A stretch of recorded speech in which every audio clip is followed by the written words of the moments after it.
Good morning, Service Alliance community. Hope you all had a great weekend and you're starting your week off well. How are you, Jason? Top of the morning to you. Got me a nice cup of Joe going on here. Yep, got mine right here as always. You know yours, me. Is your a cup of Mike or a cup of Joe? Cup of Mike. I got my mic right here. Yeah. Yep. Good morning. I got mine. I brought mine this morning. Well, myself and I. What's a couple of middle-aged guys going to talk about today? Today we're talking about the silent killers of profit during the busy season. The silent killers. Yeah. Silent killers. There's a lot of them. Well, that's what Beano is for. For those silent killers, Beano. Nicely put. Oh boy, yeah. So today's episode, we're gonna be one of those days. Get into a topic that hits hard for many appliance repair businesses. Silent killer. You just crack yourself up. Oh boy, yeah. I don't know why that hit me so hard just now. I don't know either, but oh wow. Sometimes you hit a certain age and you just literally humor yourself. Yeah. Like you crack yourself up. It's like a little kid that can just sit in the corner and just entertain himself. True. It's like the circle of life. It's a big, sometimes a complaint from my wife, you know. Yeah. Speaking of that, a lot of women complain that their husbands never listen to them. I'm proud to say I've never heard my wife say that. You know what? I haven't either. I like it. Love it. Love it. Love it. Boy. All right. Shall we get into it? We shall. Okay. So let's open in prayer. Sounds good. I think we need it. So, oh, Father God, thank you for the businesses you've entrusted us with and for the opportunities you bring during the busy seasons and the slow seasons. Give us wisdom to steward our time, our energy, and resources well. Help us to lead with integrity, to be able to serve our teams and customers with excellence and prepare not just for today's work, but for the future that you're guiding us towards. And above all else, let people see your love through our actions. Amen. Amen. All right. Today's verse, I'm going to pick one that's a good one that would relate to what we should all be doing. Mm-hmm. Proverbs 21:20. The wise store up choice food and olive oil, but fools gulp theirs down. True. It's a reminder to save and steward resources during the seasons of abundance. The Bible speaks about this all over the place. You know, don't be wasteful when you're when things are good, right? Yeah. Store up for those times of famine. Yep. You know, it sucks, but that's what we got to do. I mean, we are in an industry that's literally feast or famine, but it doesn't have to be that way. Mm-hmm. You know, it could literally be an industry of abundance all the time if you level it out and work it right. Yeah. So let's get into this sucker. Yeah. The silent killers of profit. So the first one we're going to talk about is spinning like the boom will never end.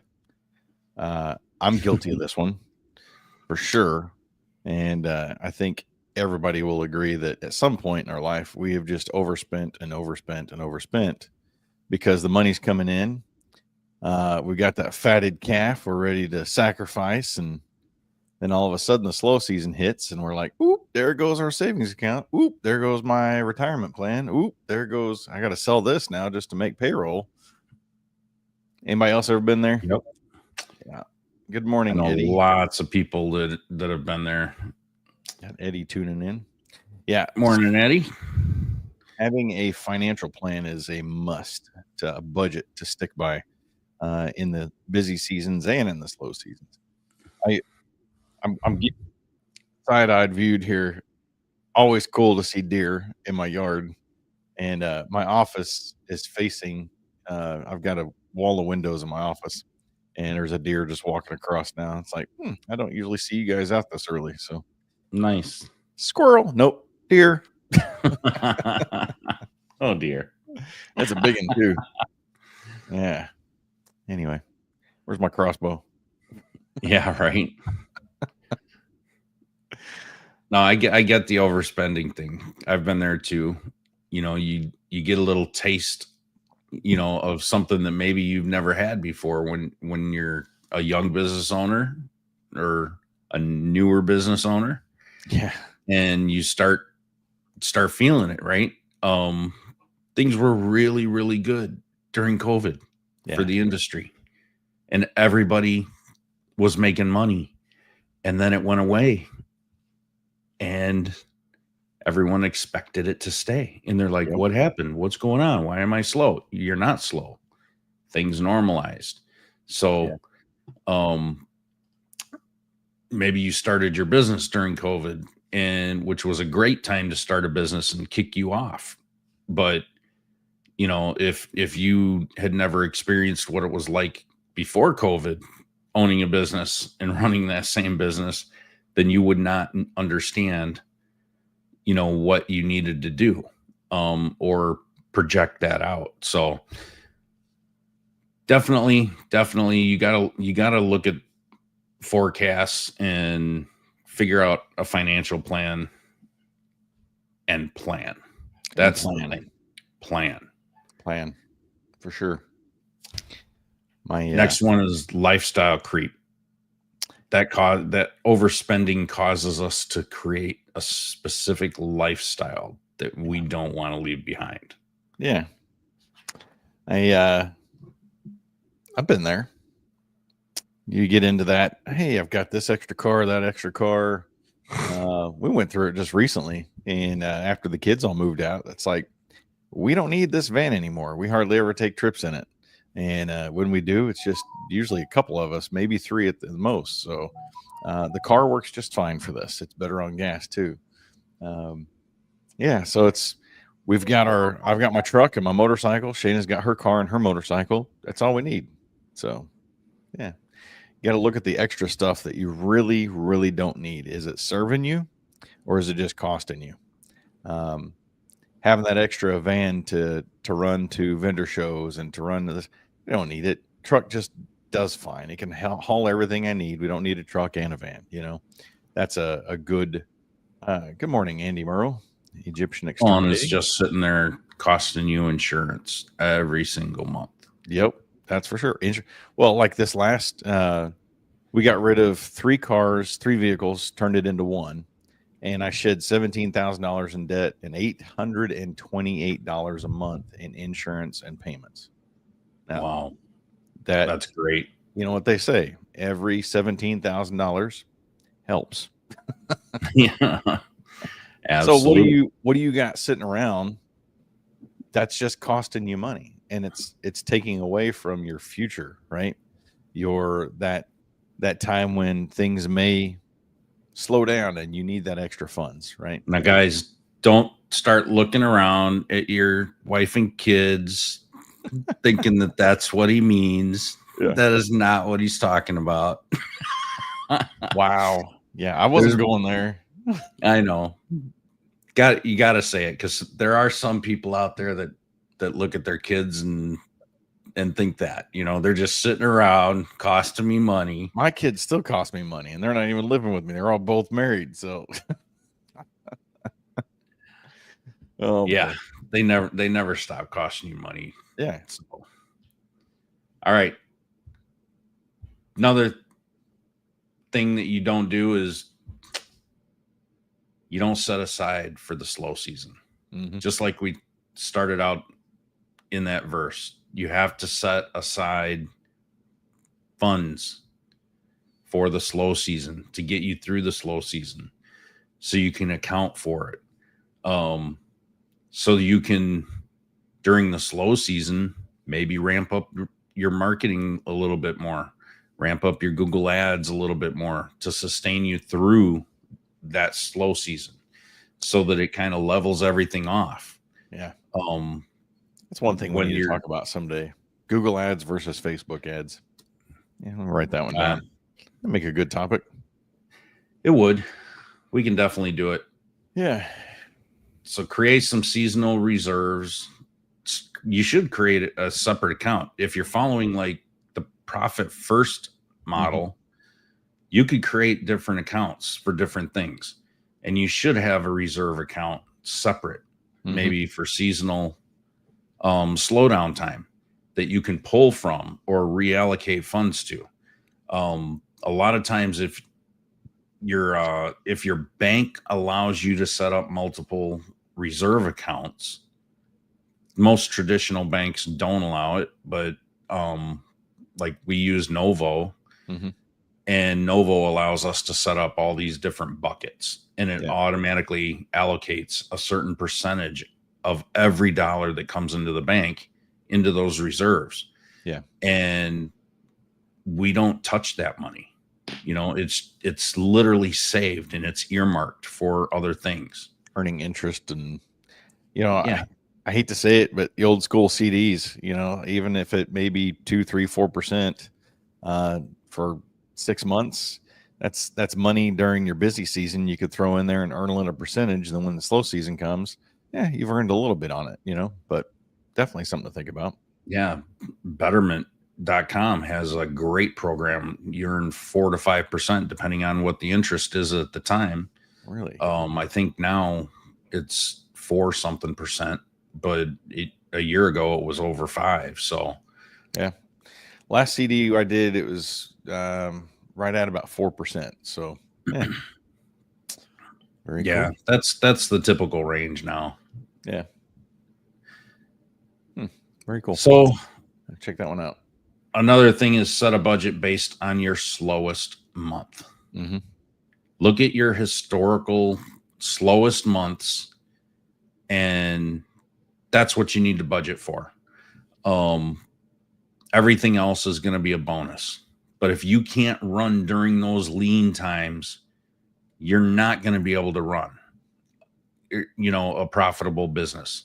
So base everything on your slowest months. If for some reason in the future you never make it there, you know what? Bonus. That's the way it should be, right? But if you plan for the worst, hope for the best, you're going to be safe. And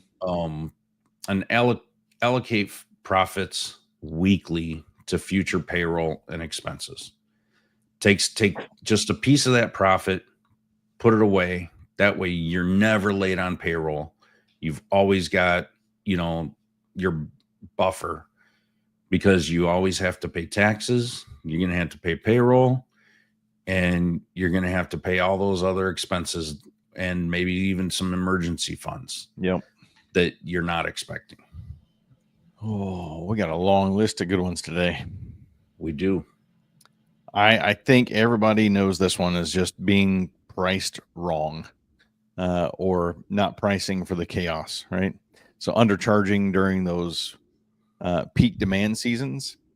Now, I will say there are often times that you shouldn't be charging.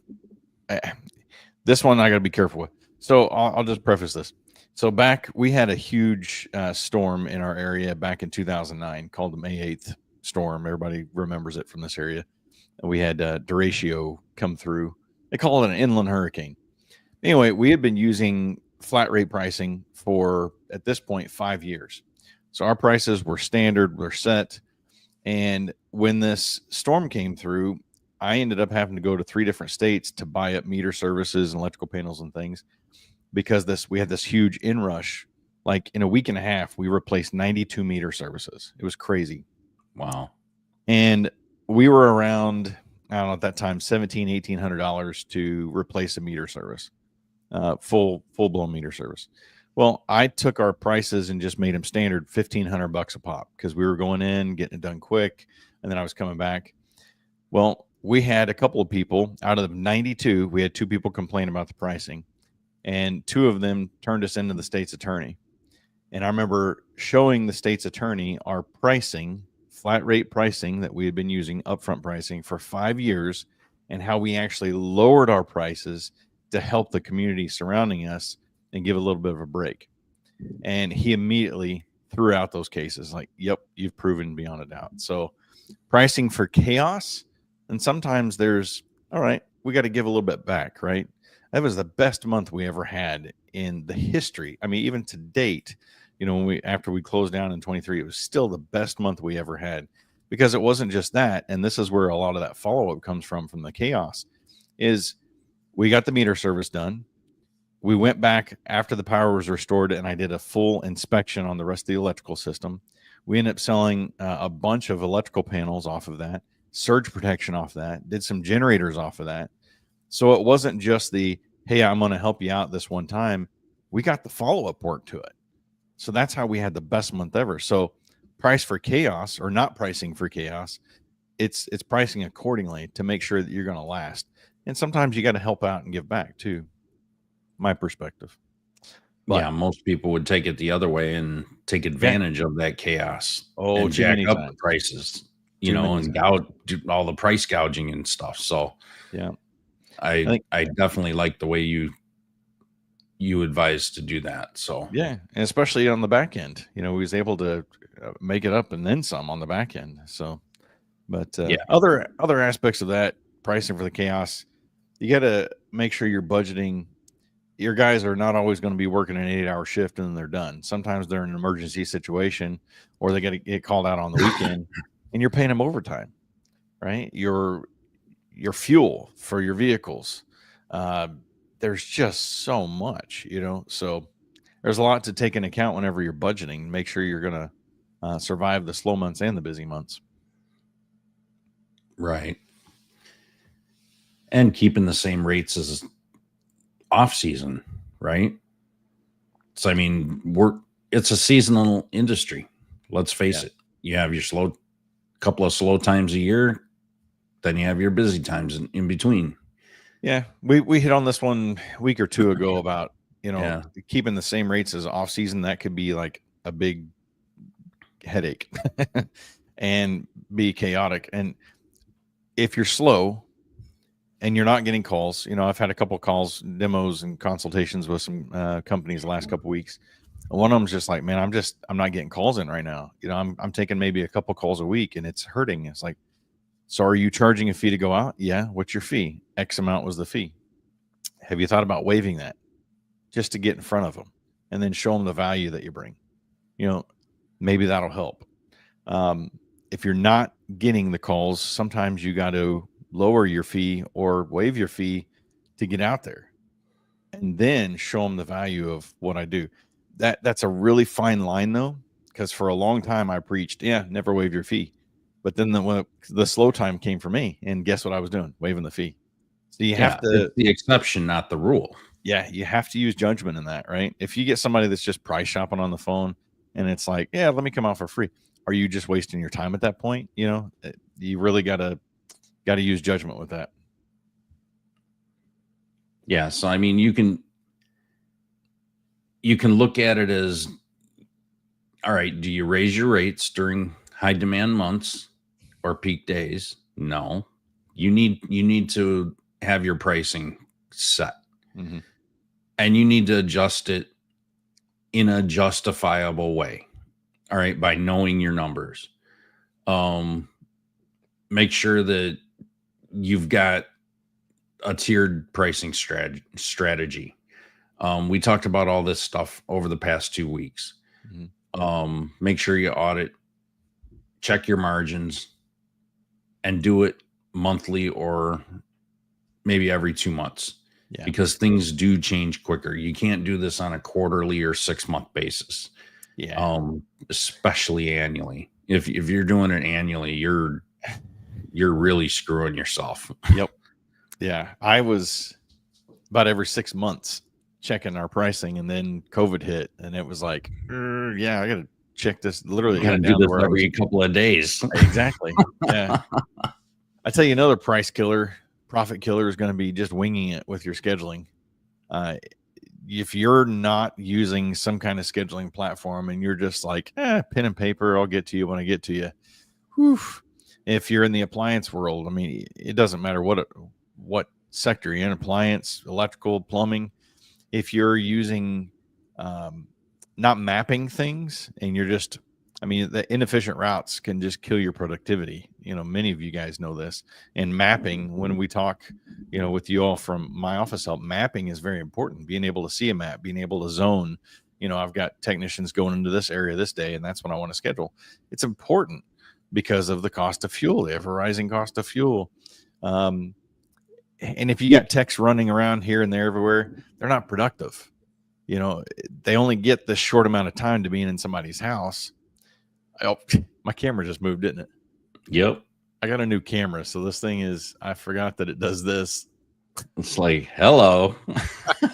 I wondered why my camera was out a while ago. Anyway, okay. That's crazy. So yeah, inefficient routes, definitely. Overloading your text. What's Andy got to say here? That was good. Just reading it and popping it up here. All right, Andy says, I changed how I go and do inspections, and I charge an inspection fee, usually around $85 to come out. Yeah. I don't use any hard sell tactics, and I don't need to because I'm getting paid something to be there. Yeah. I give my honest opinion. If they go with me for the job, I take the $85 off the price of the job. So essentially the inspection was free to them. There you go. Yeah. So a lot of appliance repair companies are doing that. And it was odd for me, but then I just built my diagnostic fee, my evaluation fee into my diagnostic, and the diagnostic into a repair if need be. So yeah, I get it. Yeah. You got to figure out what works for you, that you're not losing money and losing profit. That's for sure. It's all about covering your ass, right? Just make sure you're covered. Covering your assets, good. Mike. This is a family covering show. Your assets. Overloading your techs. Oh my gosh. Don't give them to. I still find this amazing. In the electrical world, I ran 2 to 3 calls a day. That's it. And in the appliance world, I'm hearing guys running 8 to 12 calls on average. I'm like, how the heck are you doing this? I don't understand it. I still don't get it. I just don't get it. Yeah. I mean, that's a surefire way to get burned out. Burned out 100%. When you're doing that many calls, there's no flipping way that you're taking the time that you need to sell the jobs, to build the value. Like you're collecting a lot of service call fees at that point, and they're just walks. And one trip complete. Yeah, that tells me when I hear someone say, oh, I'm running 10, 12 calls a day. Yeah, what's your percentage of walks on those? Yeah. I'd really like to know that. And when I'm having that type of conversation with my clients, I can see it in their face. Yeah. It's like, yeah, don't brag about how many you're doing. No. Show me your profit per call. Yeah. Show me what's your percentage of walks on that many calls a day. First trip complete. Yeah. I mean, some people can brag about all that and say, oh, we're busy, but are you busy repairing or are you just busy driving? Yeah. And collecting that trip fee. Another aspect of this part of the profit killers is I running 2 to 3 calls a day. I would schedule 2. And if I got time for a third one, we would move it from a different day. So there's a buffer to help keep your jobs, on track. Or, all right, I'm running 2 calls. I got these 2 calls taken care of. I can run a third one. So it gave me time. And even if an emergency call came in, for those triage calls, being able to get to those maybe in between my other 2 calls. So if you're running a lot of calls in one day, maybe take a step back and see if they're actually profitable. Because if they're not profitable, maybe you need to take a look at that again and run less calls and bring more value, right? And we'll talk about that. Reevaluate why you're not profitable. Yeah. So failing to capture that future revenue or to provide solutions to slow down and build value. Every service call I went on, it was literally like the first 10 to 15 minutes was just understanding the customer and understanding them. Like I've said before, oftentimes it's fixing the customer, not necessarily fixing the problem, because they got screwed over by, Joe Schmo down the street. So you go in already with a big old balloon inflated that you got to try to deflate from somebody else that screwed them over, right? So as I mentioned before with the storm, being able to capture potential future revenue by, hey, while I'm here, once I get the power restored, I'm going to give you a free inspection to make sure that there wasn't anything else damaged from the storm. If there is, I'll give you some solutions and we'll talk about it and you'll approve anything before I move any further. So that was a huge part of that month of having an incredible revenue. So what are you doing to potentially capture that future revenue? As Andy's saying in the bug world, right? Maintenance, Andy's my bug guy. So Chris comes out, they do quarterly inspections for me and they spray. And if I got any issues in between, they come back and it's part of my maintenance plan with them. As an electrician, home protection plans is what I call them, maintenance agreements. Appliance repair companies are starting to do more and more service agreements. So what are you doing to be able to get back in the door, right? To capture that future revenue. Letting one-time customers disappear. Yeah. That's a big thing.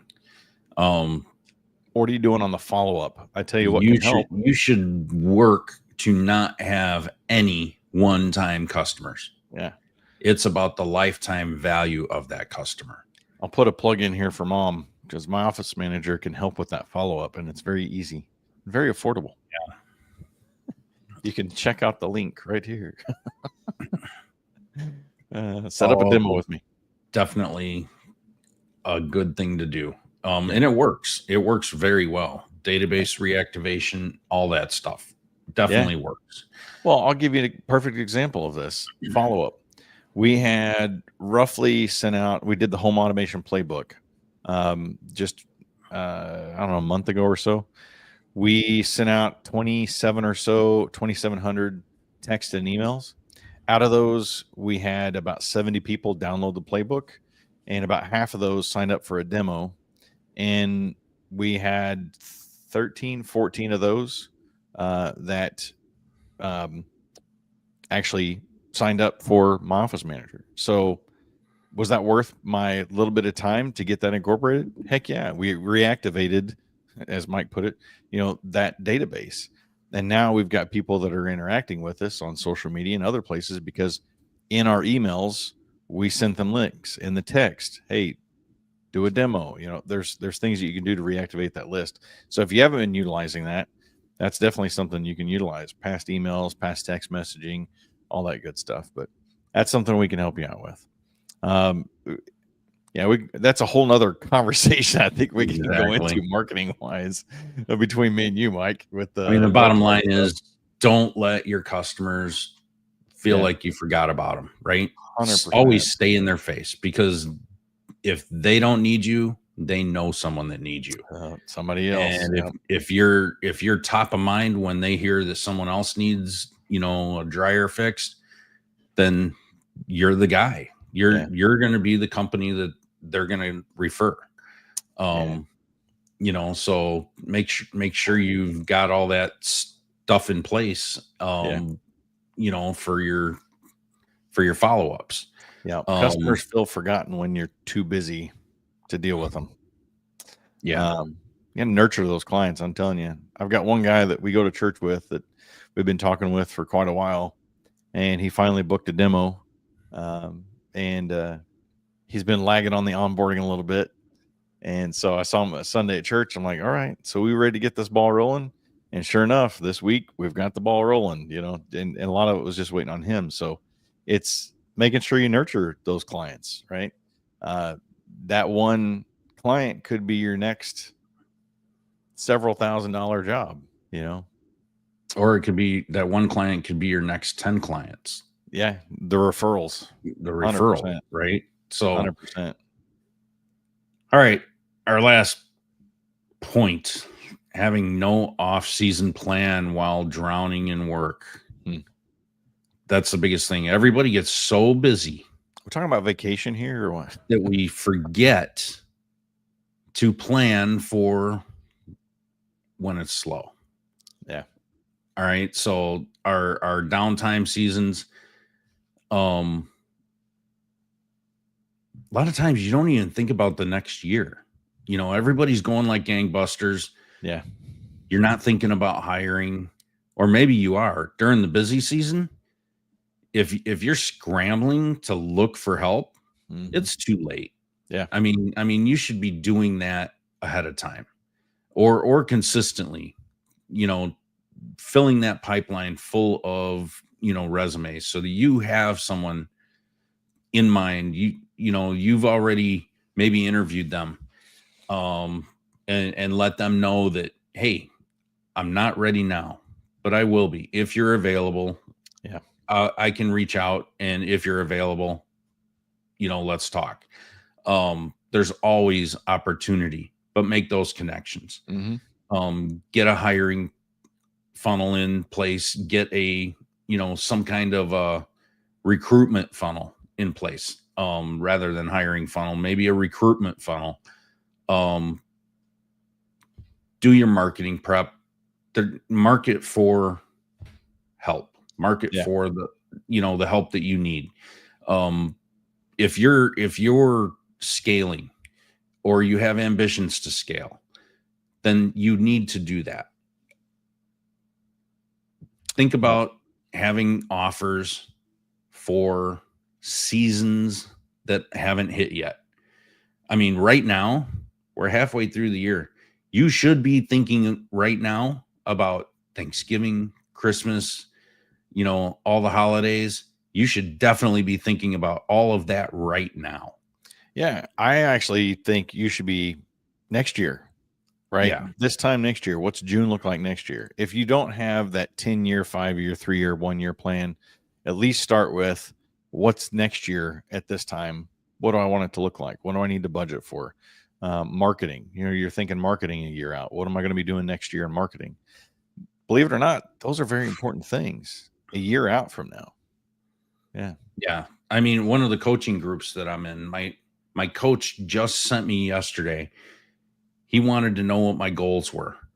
And he said, right in the document that he sent me, he's like, where do you want to be in 12 months from today? Yeah. And I was like, holy crap, I have to really think that far out. And I'm like, no, I should be thinking that far out. You know, it's like, do I want to think that far out? No, but I need to. Yeah. And it's like, okay, that's what's going to get me there where I want to be. Yeah. So you need to force yourself to do it. Yeah. Some good key takeaways and wrapping up today. Your busy season is the most dangerous time to take your eyes off the profit. So don't take your eyes off of that profit. Don't confuse revenue with financial health. That's a good one. The businesses that thrive year round are the ones who plan during the peak for what's coming next. That's a good one. Choose one of the silent killers and address it this week. So if your wife says it's time to get Beano, they get Beano. Your future depends on what you do while you're busy. That's for sure. Yeah. So, I mean, think about it this way. You're walking along, everything's great. And then you hit a crack in the sidewalk and you start to trip and fall. What's the first thing you do? You put your hands out. Mm-hmm. You know, when you're going down, you're putting your hands out so you can catch yourself. That's what you need to do when you're going into the slow season. Put your hands out so that you can land softly, catch yourself, and not slam into that concrete. Yep. But you're not going to do that instinctively, like if you tripped. Yeah. You have to work that mind muscle to be able to do it. So, definitely start thinking about the slow seasons. Start planning for them. Don't make mistakes like that, and you'll be better off for it. 100%.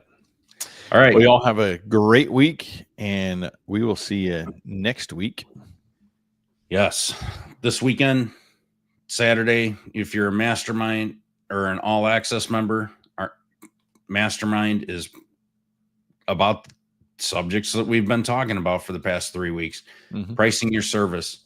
So it's going to be a good one. TK's leading it up, and he's going to have a lot of really good, insightful things to talk about, and all of the members that are in there share ideas, and we all learn from each other. So if you're an all access member, make sure you're there Saturday morning, and we'll see you next week.